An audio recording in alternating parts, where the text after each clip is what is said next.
Chain కూడా ఇలా sound చేస్తుందా? బండి మైలేజ్ తగ్గుతుందా? అట్లయితే ఈ వీడియో తప్పకుండా పూర్తిగా అయితే చూసేయండి. మీ బైక్ లో ఉన్న చైన్ ప్రాబ్లం అంతా క్లియర్ అయిపోతుంది. చైన్ క్లీనింగ్ ఎలా చేసుకోవాలో ఈ వీడియో పూర్తిగా అయితే మీకు చెప్తాను. Hello boys and girls, welcome back to the channel the Jamie 7. ఈ రోజు అయితే చైన్ క్లీనింగ్ ఎలా చేయాలో మీకైతే క్లారిటీగా చెప్తాను. మన బైక్ చైన్ క్లీన్ చేయడానికి అయితే చైన్ క్లీనింగ్ బ్రష్ ఉండిద్ది. అది అందరికీ అందుబాటులో ఉన్నది కాబట్టి ఇట్లాంటి ఒక టూత్ బ్రష్ అయినా తీసుకోండి, లేకపోతే ఇలాంటి పెయింట్ బ్రష్ అయినా తీసుకోండి. నేనైతే 2 తీసుకున్నాను. ఇది ఒక 8 నెంబర్ రింగ్స్ రేంజ్ కావాలి. ఎందుకంటే ఇక్కడ కనిపిస్తుంది కదా, ఈ ముందల పట్టు చాలా మంది క్లీన్ చేయరు అనమాట. ఈ బ్యాక్ చైన్ ఒకటి క్లీన్ చేసి వదిలేస్తారు. అసలు డస్ట్ ఎక్కువగా ఉండేది ఈ పార్ట్ లోనే. అది కూడా ఓపెన్ చేసేసి అయితే మీకు క్లారిటీగా చూపిస్తాను. అది ఇంకా వచ్చేసి మీ దగ్గర అవైలబుల్ గా ఉంటే మోటో లెక్క C1 చైన్ క్లీనర్ అయితే మీరు పర్చేజ్ చేసుకోండి. లేదు ఎమర్జెన్సీగా కావాలనుకుంటే ఇట్లా డీజిల్ అయినా మీరు పర్చేజ్ చేసి దీంతో క్లీన్ చేసుకోవచ్చు, బాగా నీట్ గా అయిపోతుంది. ఇంకో విషయం ఏంటంటే మోటో లెక్క C2 లూబ్ చైన్ లూబ్ ఉంటది. దానికంటే బెస్ట్ ఏంటంటే నేనైతే స్కూటీలో వేస్తారు గేర్ ఆయిల్ అనేసి. ఇదైతే లైఫ్ టైం మీకు చాలా వచ్చింది. బైక్ అయితే చాలా రోజులు ఉండిద్ది. చైన్ కూడా చాలా క్లీన్ గా ఉండిద్ది. బైక్ కూడా చాలా స్మూత్ గా వెళ్ళిద్ది. ఇంకా ఇట్లాంటి ఒక పాత క్లాత్ కూడా ఒకటి తీసుకోండి మీరైతే. ఈ పార్ట్స్ అన్ని మీకు కావాలి చైన్ క్లీన్ చేసుకోవడానికి అయితే. వచ్చేసరికి అయితే మన ఇట్లాంటి ఎంటీ స్పోర్ట్స్ బైక్ లో అయితే డబల్ స్టాండ్ అనేది ఇవ్వరు. అందుకని నేనైతే ఇక్కడ స్టోన్స్ పెట్టేసి హైట్ కొంచెం ఇంక్రీజ్ చేశాను, చూస్తారు కదా. ఇప్పుడైతే టైర్ ఫ్రీగా తిరిగిద్ది. మనం అయితే గేర్ లో పెట్టేసి అయితే యూజ్ చేసుకోవచ్చు. చేతులు అయితే అస్సలు పెట్టొద్దు. బ్రష్ తో వాటితో క్లీన్ చేసి అయితేనే ఇట్లా వేసుకోండి. లేకపోతే టైర్ చిన్నగా తిప్పుకొని క్లీన్ చేసుకోండి, అదే బెస్ట్. లేకపోతే ఫింగర్స్ కట్ అయిపోయే ఛాన్సెస్ అయితే చాలా ఎక్కువ ఉంటాయి. స్టోన్స్ ఎలా పెట్టాను ఒకసారి చూసాను చూడండి. ఇకైతే ఇంకొకరి హెల్ప్ తో కొంచెం లేపేసి అయితే ఆ కింద సస్పెన్షన్ రాడ్ ఉండిద్ది, దాని కింద అయితే ప్రెజర్ పెట్టేసి బైక్ వెయిట్ అంతా దానిపైన పెట్టేసి పెట్టుకోండి.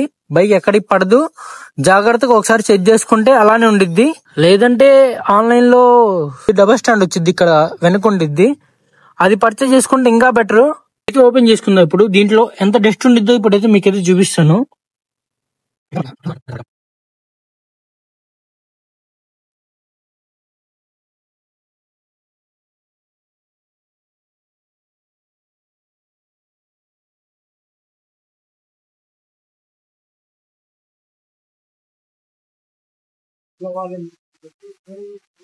చూసారుగా గాయస్ ఎంత ఉందో దాని లోపల. అయితే ఎంతో ఉండిద్ది దాని లోపల, మీకు కనిపించదు కింద. చూసారా ఎంత రాలుతుందో. ఇంకా మనం క్లీన్ చేసుకోవాలి క్లీన్ గా. నేను అంత రీసెంట్ టైమ్స్ లో క్లీన్ చేశాను కాబట్టి తక్కువ ఉంది. మీ బైక్స్ లో ముందర పట్టు ఓపెన్ చేయకుండా బ్యాక్ ఒకటే క్లీన్ చేస్తున్నట్టు ఇది ఇంకా చాలా డస్ట్ ఉండిద్ది దీంట్లో.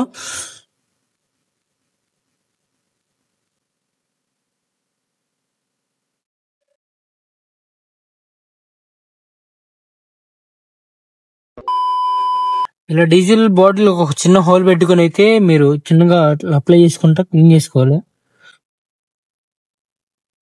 నేను డీజిల్ ఎందుకు తీసుకున్నా, పెట్రోల్ తీసుకోవచ్చు కదా బ్రో అని మీరు అడగొచ్చు. పెట్రోల్ తో ఓరింగ్లు అయితే తొందరగా పాడైపోతాయి, డీజిల్ తో కొంచెం తక్కువ ఛాన్సెస్ ఉన్నాయి అనమాట. మీరైతే ఎక్కువగా మోటార్ యొక్క C1 చైన్ క్లీన్ అయితే యూజ్ చేయడానికి ట్రై చేయండి.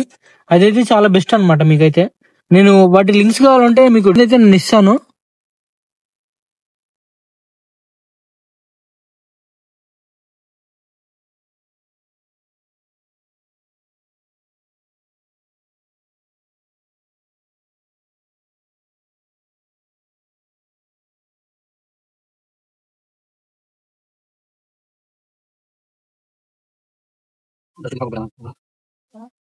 చూడండి గాయ డస్ట్ అయితే ఎంత వచ్చిందో దాని లోపల.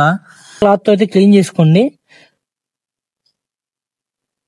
నెక్స్ట్ వచ్చేసి మనం బ్యాక్ క్లీన్ చేద్దాం. ఇంకా ఇట్లా అప్లై చేసుకుంటా క్లీన్ చేసుకోవాలి. ఇట్లా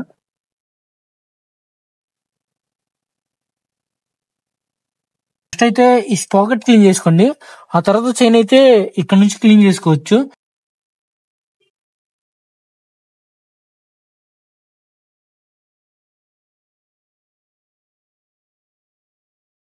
స్పాకెట్ అయితే క్లీన్ చేసేసాను. వీటికి కూడా క్లీన్ చేసేసి అప్పుడు డీజిల్ అయితే అంతా అప్లై చేసేద్దాం. అంతా క్లీన్ అయిపోద్ది, మట్టి ఏదన్నా ఉన్నా అంతా పోయిద్ది.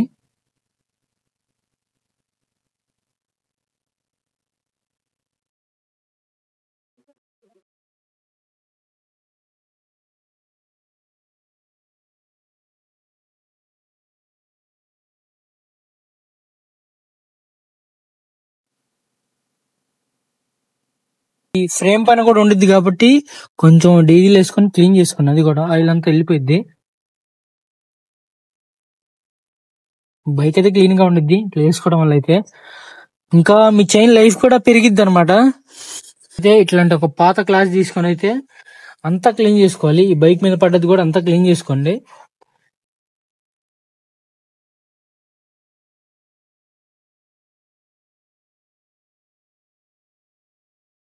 ఏంది బైక్ స్టార్ట్ చేసి తిప్పలేదు వీల్ అనుకుంటున్నారా? ఇక్కడైతే ఇట్లా స్టార్ట్ చేసేటప్పుడు వెనక్కి వెళ్ళిపోయింది. దీంట్లో వేలు పడితే మనకి ఇట్లా వేలు పడితే కట్ అయిపోయింది వేలు. అందుకని చెప్పేసి ఆ రిస్క్ అయితే తీసుకోవద్దు. మీరు చిన్నగా చేతి తిప్పుకోండి, ప్రాబ్లం ఏ ఉండదు.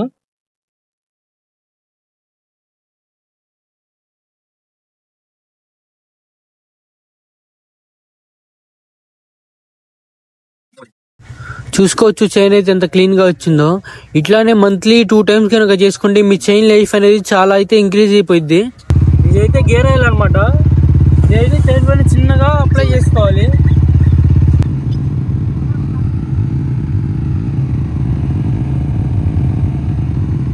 బీటింగ్ ఏమో చేంజ్ అయిపోయింది, చాలా స్మూత్ గా అయితే ఉంటుంది. చైన్ లూప్ చేసుకున్న తర్వాత అయితే ఇట్లా లైట్ గా అప్లై చేసుకోవాలి చాలు. ఇంకా అట్లా ఒక 2 నిమిషాలు తిరిగిన తర్వాత ఆపేసుకోవాలి. ఇంకా ఆ లూప్ చేసింది అయితే చైన్ అంతా పీల్చుకునేలాగా కాసేపు అయితే వెయిట్ చేసుకోవాలి మనం.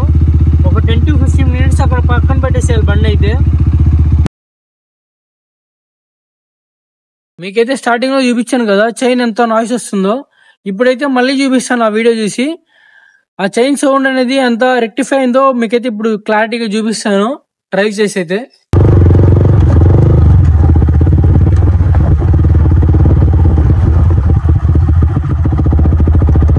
మీరైతే రిజల్ట్ చూస్తున్నారుగా ఎట్లా వచ్చిందో. మీరైతే క్లీన్ ని యూజ్ చేయడానికి అయితే ఎక్కువ ప్రిఫరెన్స్ ఇవ్వండి. డీజిల్ తో కూడా క్లీన్ చేయొచ్చు, పెట్రోల్ అయితే అసలు ఏమాకండి. ఓరింగ్స్ అనేది తొందరగా డ్యామేజ్ అవుతాయి. అది కాకుండా తర్వాత లూప్ కింద అయితే ఇంజిన్ ఆయిల్ అయితే అసలు వాడొద్దు. లూప్ కంటే కూడా గేర్ ఆయిల్ అనేది చాలా బెస్ట్. నేను పర్సనల్ గా యూజ్ చేశాను కాబట్టి మీతో చెప్తున్నాను. నేను లూబ్ యూజ్ చేశాను, అది కాకుండా ఈ గేర్ ఆయిల్ కూడా యూజ్ చేశాను. గేర్ ఆయిల్ అనేది చాలా ఎక్కువ రోజులు వస్తుంది. ఈ బైక్స్ కి మీరైతే ఏం చైన్ క్లీనర్ వాడుతున్నారో, ఏం చైన్ లూబ్ వాడుతున్నారో ఖచ్చితంగా అయితే కమెంట్ చేయండి. ఈ వీడియో కనుక మీకు నచ్చినట్లయితే సబ్స్క్రైబ్, ఒక లైక్, షేర్ అయితే చేసుకోండి గాయ్స్.